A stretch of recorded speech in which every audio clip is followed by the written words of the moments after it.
If you would like to grow seeds for your backyard garden, but the idea just feels so overwhelming, well, it's easier than it looks, and I'd love to show you our system. We've been growing seeds in our backyard garden for around 5 years, and we have our own system that we follow, and I'd love to share it with you. Let's go. We grow seeds all year, but at the beginning of spring, everything ramps up. So I will always begin with collecting all of my supplies, and they don't need to cost a lot of money. A lot of things that we use I've found really cheap or for free. So the seed trays that I use, I did invest in because I wanted seed trays that would last a really long time. But the black pots that you'll see, I found them at the nursery. So nurseries give away old black pots. So it's worth going around and seeing what you can reuse. And I'll buy the ingredients. I make our own seed as a raising mix from scratch. So I'll make sure I have all the ingredients on hand for that. And I made a little video, a little short actually a little while ago. So I'll show it here. Would you like to know my favorite seed start recipe? We have a ratio of 1 coarse sand to 1 coconut core to 1 compost to half worm castings. That's it, and mix. I get all the ingredients I need to make my own seed start soil, have all my pots ready. I also have a heat mat that I use, and we have a hothouse. And the hothouse was really an old shade house that over the years, I've been collecting old windows, and I just keep adding windows to it. So it's probably not the hottest hothouse, but it definitely does a great job. The next chapter I'd like to talk about is rhythm. And the truth is, when you're starting seeds, to get the most out of starting seeds, you actually start them all the time. So every month, maybe every 2 weeks, depending on the season and the time of year, I'll start seeds in a little tray like this. Now, I like this one because I can get loads of seeds done in one hit. I like this little drainage. So the biggest mistake that people make with seed starts is they do 2 things. They let their seeds dry out, or they absolutely drown them. So I like this because a little bit of water sits in the bottom, but they're not sitting in the water. These holes make it really great. You can kind of push them out. So I do a tray and every month. So I'll go through and so labeling does matter. Now I'm pretty lazy with labeling over the years. So I'll grow things and I'll know what they are by the leaf pattern, but I won't know exactly what they are. So I might know it's a tomato, but I've forgotten what tomato it was, which is all fine if you are not planning to save seeds. But now that I am getting really serious about saving seeds, I need to be all over labeling. So you'll see now I'm labeling everything.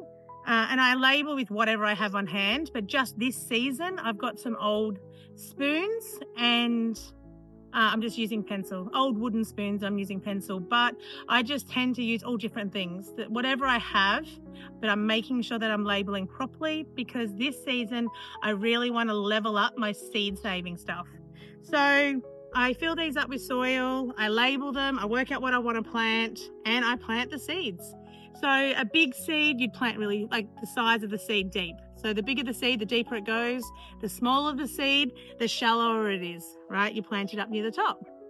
To plant seeds successfully, it's better to plant or chip away at it, do a little here and a little there, instead of doing it in one big hit. So it is tempting.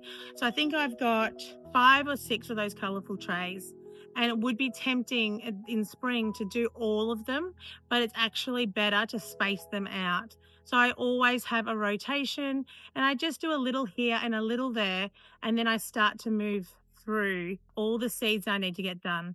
I always overplant seeds because I'm pretty random in the garden, and sometimes seeds, I'll put them out too early, or I'll forget about them, or something will happen. The birds scratch them up. So I actually like to have backups. And then at the end of the season, the end of spring, when everything's established, I'll just give the rest away. It's another reason why I like to use the bigger black pots. I know that's a little bit of overkill, but it gives me so much more time before I have to plant them out.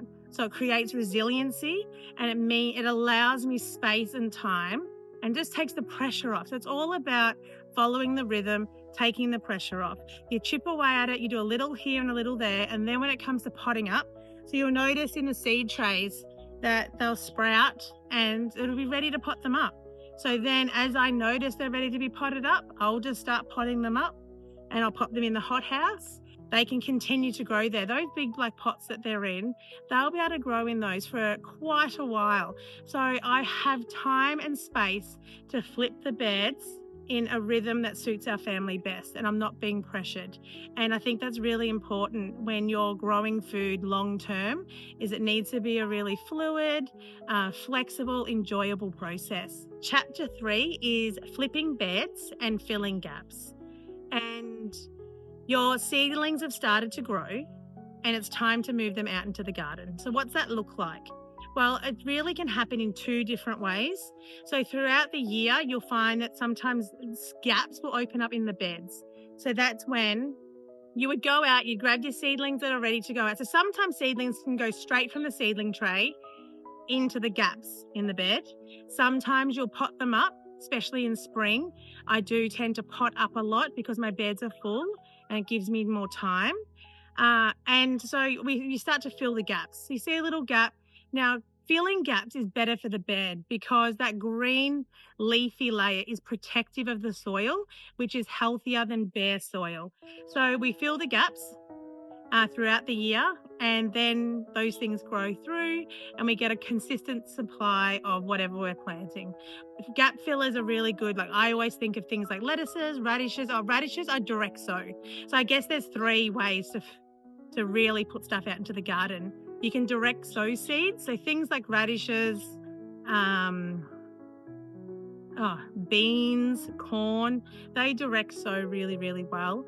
Other things like to be grown inside, but once they've sprouted, they can tend to be planted out like lettuces. But then there's other things that I will pot up because I want more time. The things that I have, so spring and also in autumn, is sometimes I'll choose to flip a bed. So I go out and I'll take everything out. Maybe I'll leave, might be a plant I want to let go to seed. I might work around that plant. But overall, I'll take everything out of the bed, all the seeds, but I will chop the plants and leave the roots in because that's adding organic matter into the soil. That's really good, right? You want to really look after your soil. So if I do flip a bed, I'll take everything I can out and then I'll add a layer of compost. I might add some organic pellets, which was like a chicken poo pellet that I have on hand, like an organic one. And I'll really feed it. I'll give it a nice water and then I'll start planting out those seedlings. And also, of course, you've got to build something for the climbers to climb on, and I just use what I have on hand. So now we're just getting into a time where I'm starting to flip beds, and those tomatoes and pumpkins and things will start to move out into the garden, and everything will start to take shape, right? So it's really early. I've still got nearly all my winter stuff in, but slowly and surely I'm going to be flipping those beds, or I will be filling in the gaps if I'm choosing not to flip the bed. So once you put the new plants in, you're going to want to protect the soils. So you're going to need to have a mulch of some sort, or I will sometimes chop and drop. So I'll cut things back, especially if it doesn't have any seeds. So I wouldn't do this with weeds, but if I've got a bunch of things that I want to pull out of another bed, I will just cut the leaves that I want and I will spread that out. So I will use as much as what I already have around to mulch, and then especially coming into summer, if I'm really desperate, I'll buy mulch because the soil does need protecting. It needs a nice warm layer to keep it moist. Otherwise it'll just dry out way too fast. So we planted the seeds, we were going to mulch, and we're going to move on to the next step. Now, our system wouldn't be complete unless we discussed pests. So the moment you put seedlings out into the garden, they are most vulnerable to pests.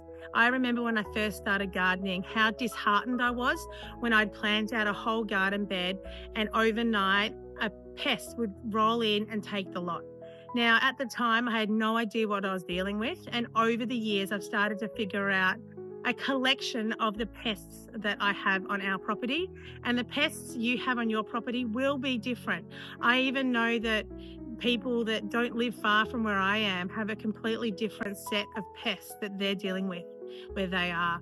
But there are some things that I found work really well. So when I put out seedlings, a problem we have in our yard is we have a lot of sparrows and a lot of birds. I think we've got blackbirds as well. And they're like little tiny chickens and they love to scratch everything up. So I will cover them with wire, or I'll put bird cage over them. I collect bird cages just for protecting baby plants mostly. And so I'll put these something to protect, even just netting. I think I even had an old lace tablecloth that I just threw over a garden bed. Anything to just give those seedlings a chance to establish themselves and stay protected till they can grow strong. And it doesn't take long before plants are big enough to look after themselves. But those first few weeks when you plant your garden out, it is at its most vulnerable and you need to protect it. So things you can do is you can put an old bird cage over it or some wire. You can find things at the recycling centre. Like, you don't have to spend a lot of money. You could use like a thin cloth, like something that's transparent. So like something lacy, like it's just to throw over it. You can take it off during the day if you want. Just something to protect those seedlings. Watch out for birds though, because obviously they're a daytime problem. And then a lot of the things do come out at night. Okay, so talking about pests, I also want to touch on, this is why I think growing strong seedlings is so powerful, because if you look after your seedlings and make sure they're strong, they're naturally more resilient to your insect type pests. I have grown, when I first started, I started off with plants that weren't as strong, and the pest damage was insane. I had problems with earwigs, I had problems with aphids, caterpillars. I had so many insects attacking my plants. And then over the years, as I've started to learn about soil quality and growing really strong seedlings, will give your seedlings the very best chance to defend itself against these types of pests. So the exclusion stuff really works for your bigger pests. And then when it comes to insects, this is why we need to grow really strong plants and really look after the soil that's in the garden bed already. So that's our family's seed starting system that we follow. We've been growing food in our backyard for 5 years, but making videos is really new. So we're really putting ourselves out there. If you'd like to learn more or see more videos, please subscribe, and thanks for watching. Bye.